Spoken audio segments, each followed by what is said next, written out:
وہ ایک ہاتھی پر سوار تھا، اس کے ساتھ نہ تو محافظ تھے اور نہ ہی ملازم۔ السلام علیکم سامعین کرام، امید ہے آپ بالکل خیریت سے ہوں گے۔ ہم سب بھی آپ سب کی دعاؤں سے بالکل خیریت سے ہیں۔ پیارے سامعین کرام، میں پچھلی ویڈیو میں آپ کے ساتھ جو ٹاپک شیئر کر رہی تھی وہ تھا شہزادہ خسرو، اور ہمارے آج کی ویڈیو کے موضوع ہیں خسرو پر دوبارہ مہربانی، خسرو کو شاہ جہاں کے حوالے کرنا، خسرو کی وفات، خسرو کا خاندان، اور ہمارا آج کا آخری ٹاپک خاتمہ۔ اور اس میں جو میں آپ کے ساتھ پچھلی ویڈیو میں ٹاپک شیئر کر رہی تھی وہ تھا خسرو اور آصف خان۔ تو پیارے سامعین کرام، ویڈیو شیئر کرنے سے پہلے آپ سے گزارش ہے آپ میرے چینل کو سبسکرائب کر لیں اور بیل آئیکن کو پریس کر لیں تاکہ میری ہر نئی آنے والی ویڈیو کا نوٹیفیکیشن سب سے پہلے آپ کو مل سکے۔ آئیے واقعہ آپ کے ساتھ شیئر کرتی ہوں۔ اگرچہ خسرو نے بھی اس فیصلے کے خلاف احتجاج کیا، اس نے کھانا بند کر دیا اور باپ سے یہ درخواست بھی کی کہ اس کی جان لے لی جائے، مگر اسے دشمنوں کے حوالے کر کے انہیں فتح مند ہونے کا موقع نہ دیا جائے۔ لیکن خسرو آصف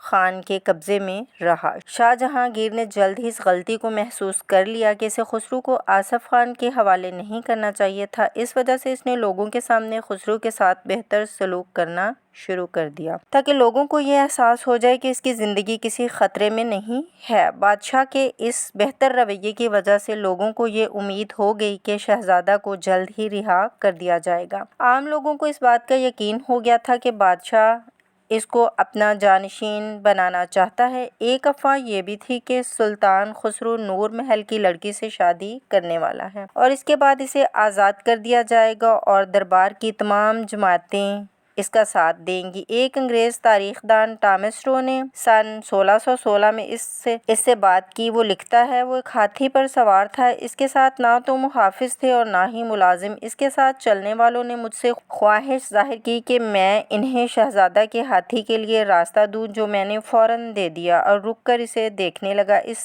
پر اس نے مجھے بلایا اور بڑی مہربانی اور شفقت کے ساتھ مجھ سے کچھ سوالات کیے اور پھر بڑے ادب اور احترام کے ساتھ وہ رخصت ہو گیا۔ اس کی شخصیت اچھی ہے، اس کے چہرے پر خوشی ہے، اس کی داڑھی بڑھ کر اس کی ناف تک آ گئی ہے، مگر میں نے یہ غور کیا کہ اسے دربار اور اس کی سرگرمیوں کے بارے میں بالکل خبر نہ تھی، اور یہ کہ دربار میں کوئی انگریز سفیر آیا ہوا ہے۔ نور جہاں نے خسرو کے ساتھ دوستی کی جو کوشش کی تھی وہ اس لیے ناکام ہو گئی کہ خسرو نے اس کی بیٹی سے شادی کرنے سے انکار کر دیا اور اپنی بیوی کے ساتھ وفادار رہا۔ دوسری طرف نور جہاں کی خواہش تھی کہ وہ جس امیدوار کی حمایت کرے وہ اتنا اطاعت شعار ہو کہ جس طرح وہ چاہے اسے استعمال کرے۔ آصف خان خرم کو جو اس کا داماد تھا جانشینی کے لیے تیار کر رہا تھا، اس لیے وہ خسرو سے کسی قسم کی مصالحت پر آمادہ نہیں تھا۔ نتیجہ یہ ہوا کہ خسرو پہلے کی طرح آصف خان کی نگرانی میں قیدی ہی رہا۔ خسرو پر دوبارہ مہربانی۔ سن 1619 میں خسرو کے حمایتی اور نور جہاں کے مخالف گروپوں نے اس بات کی کوشش کی کہ خسرو کو ایک بار پھر بحیثیت جانشینی کے امیدوار کے لایا جائے۔ ایک مرتبہ مہابت خان نے جہانگیر سے کہا تھا کہ اس پر نور جہاں کا اثر بہت ہے اور اسی وجہ سے اس نے خسرو کو آصف خان کی نگرانی میں دے رکھا ہے، لہٰذا مغل خاندان و حکومت کا مفاد یہ ہے کہ شہزادہ کو کسی اور اعتماد والے امیر کی نگرانی میں دیا جائے۔ اس نے اس پر زور دیا کہ ملک کا امن و امان شہزادہ کی زندگی پر انحصار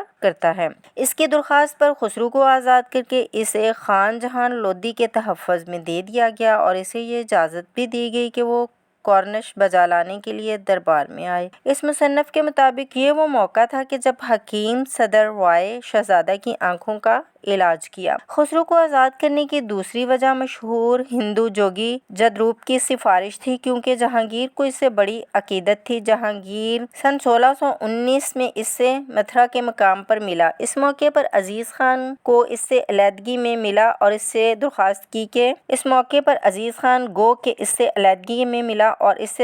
کی کہ وہ خسرو کے لیے سفارش کرے۔ جب جہانگیر اس سے ملا تو اس نے بڑے جذباتی اور مؤثر انداز میں خسرو کی آزادی کے لیے اس سے درخواست کی۔ اس پر جہانگیر نے خسرو کو اجازت دے دی کہ وہ کورنش کے لیے آ سکتا ہے۔ اس کا تذکرہ کرتے ہوئے جہانگیر لکھتا ہے کہ چونکہ خسرو کی قید کا زمانہ بہت ہو گیا تھا اور میں نے سوچا کہ اسے ایک طویل عرصے تک قید میں رکھ کر میں اسے اپنی شرف باریابی سے دور رکھ رہا ہوں، جو کہ مہربانی کے خلاف ہے، لہٰذا میں نے فوراً اسے بلایا اور حکم دیا کہ وہ کورنش بجا لائے۔ سن 1619 سے سن 1620 تک کا وہ مختصر زمانہ تھا کہ جس جس میں بادشاہ نے خسرو پر مہربانی کی اور اس دور میں خان جہاں لودھی نے اس کی دیکھ بھال کے فرائض سر انجام دیے، وہ اپنے دشمنوں کے پنجہ سے آزاد ہوا اور ان امراء کے پاس رہا کہ جو اس کے دوست تھے۔ یہ زمانہ اس لیے بھی اہم ہے کہ اس زمانے میں نور جہاں اور شاہ جہاں کے تعلقات بگڑ رہے تھے اور ان کے اختلاف دن بدن بڑھ رہے تھے، اس لیے خسرو ایک مرتبہ پھر لوگوں کے سامنے آیا۔ خسرو کو شاہ جہاں کے حوالے کرنا۔ یہ حالات تھے کہ جب سن 1621 میں جہانگیر نے شاہ جہاں کو دکن کی مہم کے لیے نامزد کیا۔ اس وقت دربار میں شاہ جہاں کی پوزیشن بہت کمزور تھی۔ خسرو پر بادشاہ کی مہربانی تھی اور یہ افواہیں عام تھیں کہ وہ نور جہاں کی بیٹی سے شادی کرنے والا ہے۔ جہانگیر کی بیماری روز بروز بڑھتی جا رہی تھی اور اپنی کمزوری کے دوران وہ نور جہاں پر زیادہ سے زیادہ انحصار کر رہا تھا۔ ان حالات میں شاہ جہاں نے دکن جانے سے پہلے یہ مطالبہ کیا کہ خسرو کو اس کے حوالے کیا جائے۔ جہانگیر اس مطالبے کی اہمیت سے پوری طرح واقف تھا اور جانتا تھا کہ خسرو کو شاہ جہاں کے حوالے کرنے کا مطلب ہے کہ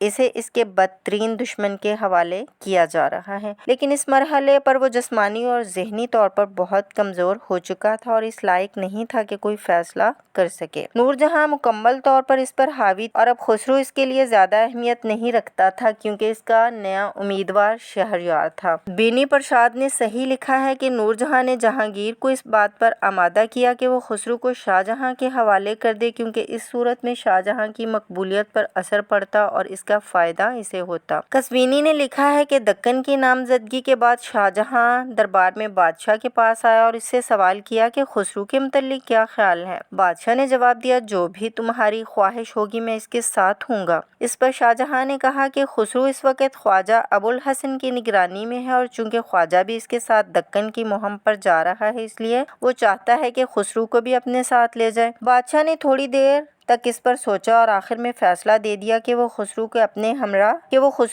ہمراہ دکن لے جائے۔ صالح کمبو نے لکھا ہے کہ جہانگیر نے خسرو کو مدہوشی کے عالم میں شاہ جہاں کے حوالے کیا۔ وہ نور جہاں کے اثر میں اس قدر تھا کہ خود سے فیصلہ کرنے کے قابل ہی نہ تھا۔ اس سے یہ بھی اندازہ ہوتا ہے کہ نور جہاں اس قدر بے رحم تھی کہ جب اسے خسرو کی کوئی ضرورت محسوس نہیں ہوئی تو اس نے اسے اپنے مفادات پر قربان کر دیا۔ اس فیصلے سے لوگوں کو ایک دھچکا لگا کیونکہ انہیں یقین تھا کہ خسرو ان لوگوں کے ہاتھوں میں محفوظ نہیں۔ خسرو کی وفات۔